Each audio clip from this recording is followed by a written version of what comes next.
The Bible tells us that in the latter days, violence and crime will be rampant. A human problem becoming increasingly worse. Why? Are human beings worse today than they were 4,000 years ago? No, they're the same. Read your history. They're a violent, evil, miserable, destructive bunch.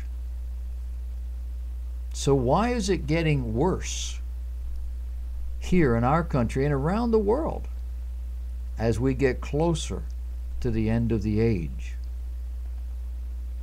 And it's very simple. It's because the restraining hand of God is being relaxed incrementally. He's pulling it back and allowing. Now, from our perspective, the Bible seems to indicate that human beings take the first step. You push, you push, you push, you push, and at some point God says, okay, that's what you want, what you get.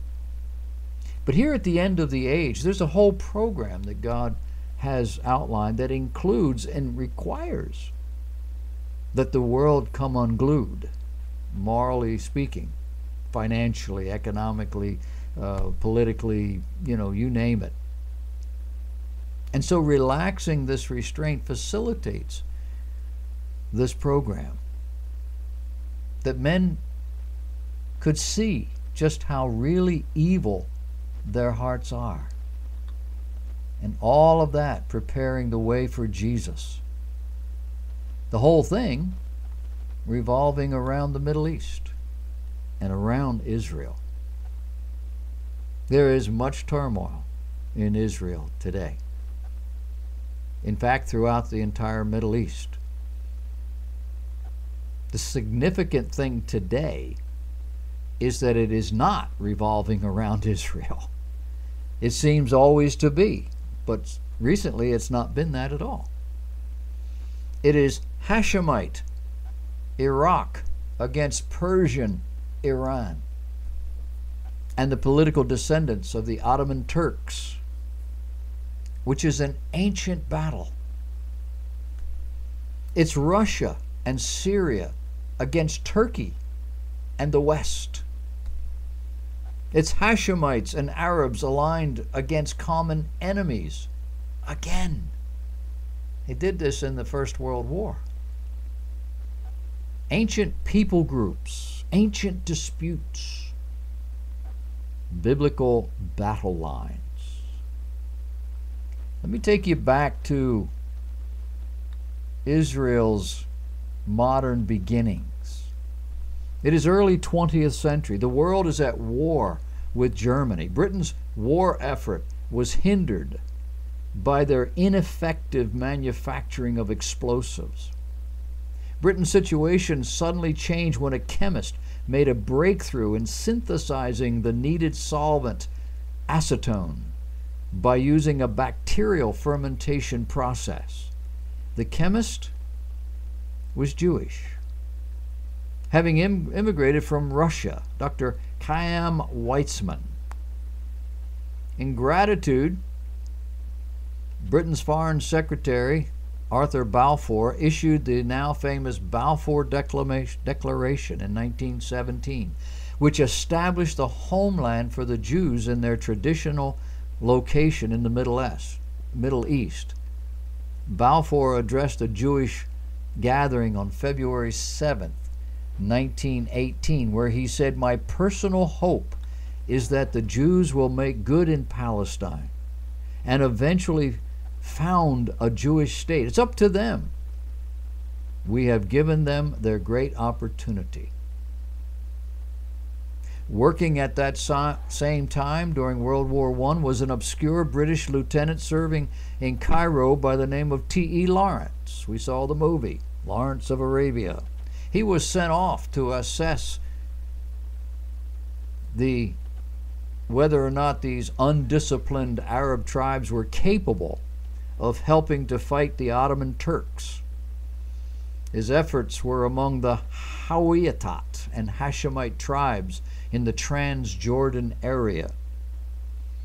The Hawiyat are unusual in claiming descent from a single ancestor, an Egyptian named Huwat, man of the little wall, because his learning was a fence against the frauds of his so-called friends as well as his enemies. These were not Arabs. They were Egyptian, living in the Transjordan area. Instead of simply reporting back, T.E. Lawrence took it upon himself to persuade the Arabs to fight the Turks in exchange for promises of land, laying the groundwork for future land disputes after the Ottoman Empire fell. The United States was enthusiastic in support of Israel, as Democrat President Woodrow Wilson wrote to Rabbi Stephen A. Wise in 1918, saying, quote, "I think all Americans will be deeply moved by the report that the Weizmann Commission has been able to lay the foundation of the Hebrew University in Jerusalem." Rabbi Stephen A. Wise described Woodrow Wilson as one of the great presidents of American history. Justice Louis Brandeis, who was nominated by Woodrow Wilson to the U.S. Supreme Court, told Reform rabbis in 1915 that the undying longing of Jews for Palestine is a fact of deepest significance, that it is a manifestation in the struggle for existence of an ancient people which has established its right to live, a people whose 3,000 years of civilization has produced a faith, culture, and individuality which enable it to contribute largely in the future as it has in the past. This was America's response to Israel's need of a homeland. King Faisal, son of Husseini of Syria and Iraq, wrote a letter to Felix Frankfurter, who was later nominated to the U.S. Supreme Court by Franklin Roosevelt. And he said, "We feel that the Arabs and Jews are cousins, and having suffered similar oppressions at the hands of powers stronger than themselves. We Arabs, especially the educated among us, look with the deepest sympathy on the Zionist movement." Especially the educated among us. They knew what was going on. "We will wish the Jews a most hearty welcome home." That was 1919. With the chiefs of your movement, especially with Dr. Weizmann, we continue to have the closest relations, they said. He has been a great helper in our cause, and I hope the Arabs may soon be in a position to make Jews some return for their kindness. Our two movements complete one another. The Jewish movement is national and not imperialist. Our movement is national and not imperialist. There is room in Syria for us both. People less responsible than our leaders have been trying to exploit the local difficulties that must necessarily arise in Palestine to make capital out of what they call our differences. Felix Frankfurter replied, "Royal Highness, allow me to acknowledge your recent letter with deep appreciation. Those of us who come from the United States have already been gratified by friendly relations between you and the Zionist leaders, particularly Dr. Weizmann. We knew that the aspirations of the Arab and Jewish peoples were parallel." After World War I, Britain abruptly changed its policy against a Jewish homeland with its White Paper of 1922, instigated, ironically, by anti-Zionist Jews. They resented the rise of what they called foreign Jews in England, Jews they didn't know anything about, didn't think were as good as they were, and they began to lobby against the Balfour Declaration. In response, Dr. Weizmann wrote, "I remember Prime Minister Lord George saying to me a few days before the issuance of the Balfour Declaration, 'I know that with the issuance of this declaration I shall please one group of Jews and displease another. I have decided to please your group because you stand for a great idea.'" With the killing of millions of Jews in Europe, the National Socialist Workers Party, we call them Nazis, Democrat President Franklin Roosevelt, who coined the name United Nations, explained that the goal of the new organization included protecting Jews. In March of 1944, he said, "The United Nations are fighting to make a world in which tyranny and aggression cannot exist. In one of the blackest crimes in all of history, begun by the Nazis, the wholesale systematic murder of Jews in Europe goes unabated. The United Nations have made it clear that they will pursue the guilty. All who knowingly take part in the deportation of Jews to their death are equally guilty with the executioner. Near the end of World War II, President Franklin Roosevelt met at the Yalta Conference with British Prime Minister Winston Churchill and Soviet leader Joseph Stalin. On his way home from the Yalta Conference in declining health, Roosevelt met with the founder of Saudi Arabia, King Abdul Aziz ibn Saud, on the USS Quincy in the Suez Canal, February 1945. The Saudi king slaughtered a goat on the deck for the meal, then attempted to convince Roosevelt to abandon his plans of supporting the Jewish homeland. At the same time, oil was being discovered by the Standard Oil Company in Saudi Arabia, and an Arabian-American oil company called Aramco had recently been formed, and the Saudi king wanted Roosevelt to agree to an oil for security kind of agreement.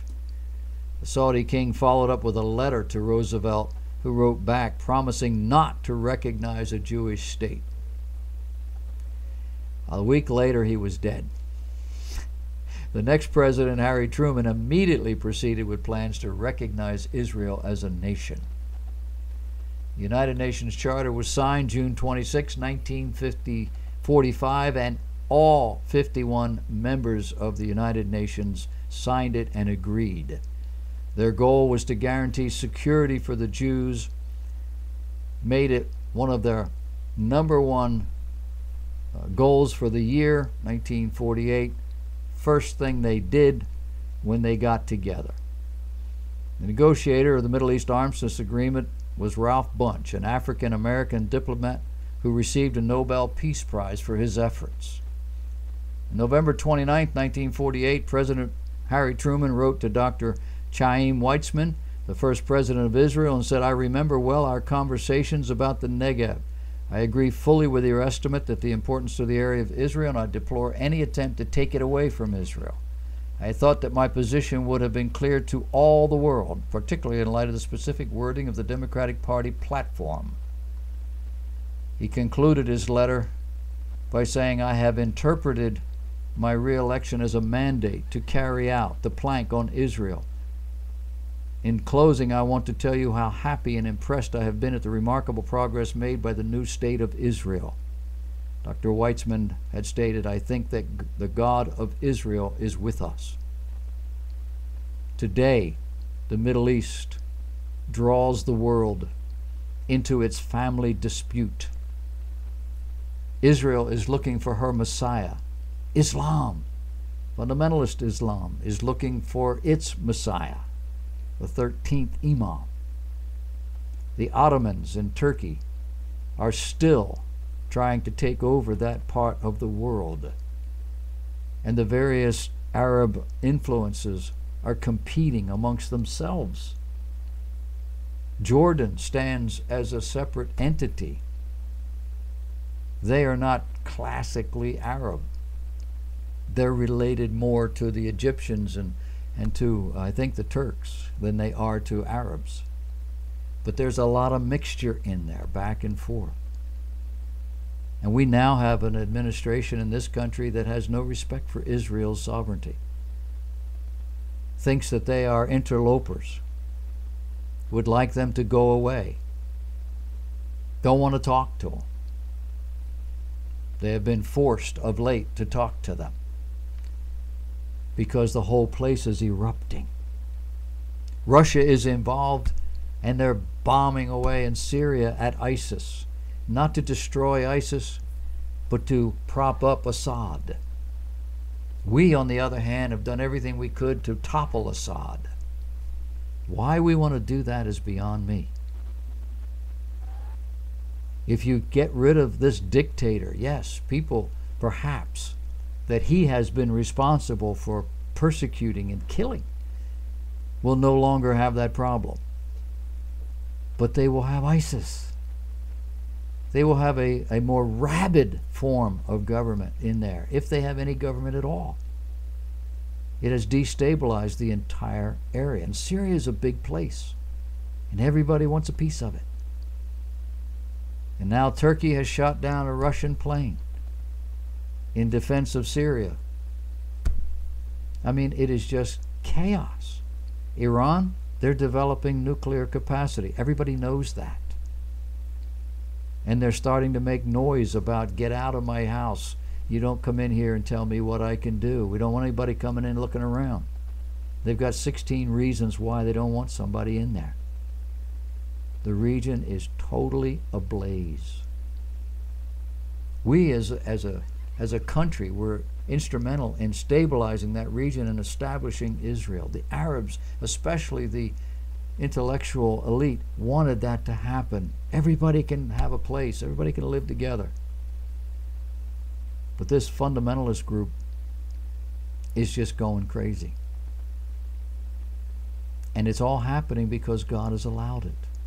God was in the hand of these American legislators and others and United Nations that gave Israel their homeland.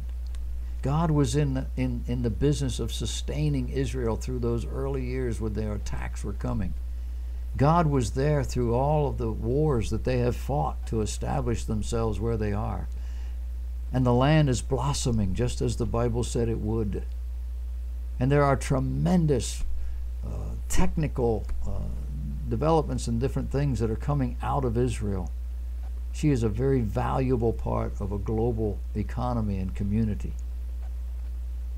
And the Arabs, they're just a bunch of crazed lunatics. And they're trying to get rid of anybody that's not like them. Is that what fundamentalism is about? We're going to talk a little bit later about fundamentalism because it occurs on both sides. There's Israeli fundamentalism, there's Arab fundamentalism, there's Christian fundamentalism. What is that about? We'll talk about it later.